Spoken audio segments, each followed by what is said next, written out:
Navigating the CISA certification process, a step-by-step guide.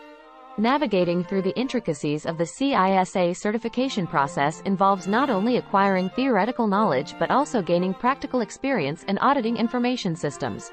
Understanding the CISA certification. Understanding the essence of the CISA certification involves recognizing its role as a globally recognized standard for individuals engaged in auditing, controlling, and securing information systems within organizations. Eligibility criteria and application process.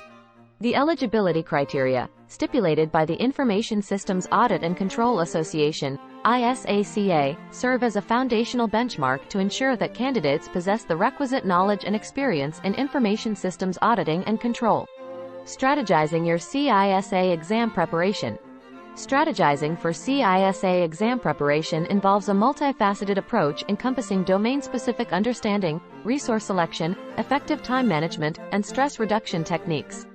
Practical experience and skill development. Practical experience and skill development are integral components of the Certified Information Systems Auditor (CISA) certification journey, emphasizing the real-world application of knowledge in information systems auditing. Conclusion. In conclusion, navigating the Certified Information Systems Auditor (CISA) certification process demands a well-orchestrated approach from understanding the foundational concepts to strategic exam day preparation and thoughtful post-certification considerations.